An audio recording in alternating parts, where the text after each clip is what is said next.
Dr. Amarjeet Singh, Executive Director, Khalistan Affairs Center, National Press Building, Washington, D.C. Sir ਤੁਹਾਡਾ ਕਸ਼ਮੀਰ ਦੇ ਬਾਰੇ 'ਚ ਕੀ ਮੌਕਫ ਹੈ? I think, firstly, I like to congratulate the 15 million Kashmiris around the world.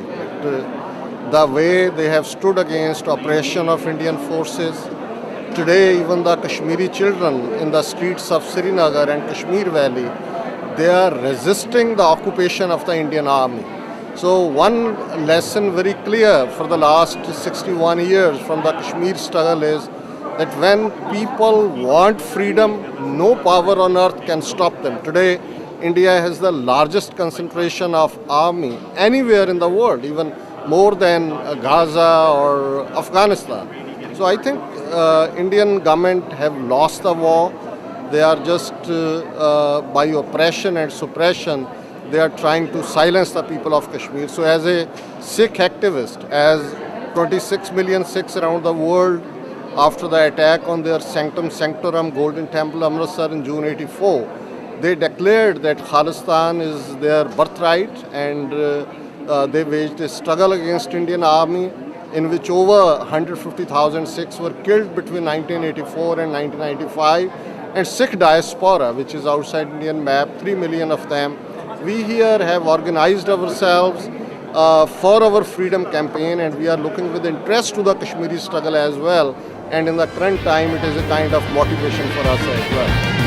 No, I think the Kashmiri people have shown that even with such a brute force, they have not been able to silence their aspirations, their freedom struggle. And I think as a Sikh, I salute to brave Kashmiris, and that is why even I am here today to look at, to appreciate, and even to get inspiration from the Kashmiri people. ਤੁਸੀਂ ਕਿੰਨੇ ਅਰਸੇ ਤੋਂ ਬਾਹਰ ਐਗਜ਼ਾਈਲ ਵਿੱਚ ਹੋ? Almost now quarter of a century, 25 years. ਵਾਪਸ ਨਹੀਂ ਗਏ? No, actually, being a Khalistani activist, when one is out on this struggle, only two ways one can return, either after victory or to get martyred.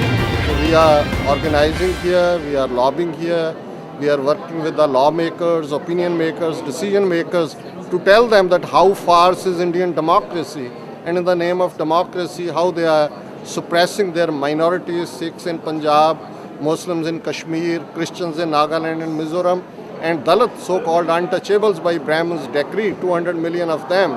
And in 10 states of India, they have taken arms, and today they are called Naxalites, but they are showing that what kind of Indian democracy is. Oh, no, I think one thing is very clear. Only those people can be enslaved who want to be slaves. When people, they stand up, the next generation, their kids are standing in the streets of Kashmir Valley and crying, Azadi, Azadi, who can suppress them? Who can take away their freedom? And eventually, Kashmir will be free, Khalistan will be free, and the northeast Nagas, those who have waged a struggle for the last 60 years, they'll be free as well. No, I think this is again a kind of negative propaganda. There always had been two ways. Pacifism or non-violence goes back to Buddha 2500 years ago, and certainly nobody wants to come out to die, but at the same time, when all other means to get justice may fail, it is always justified to take to the hilt of the sword.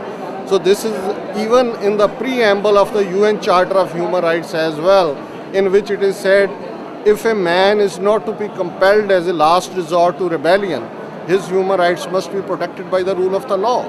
So I think in Kashmir, they took to the armed struggle in 1989 as they found that everything has failed. Again, they are giving a chance that India should listen and should grant them the right, which is already granted in 19 resolutions of United Nations Security Council.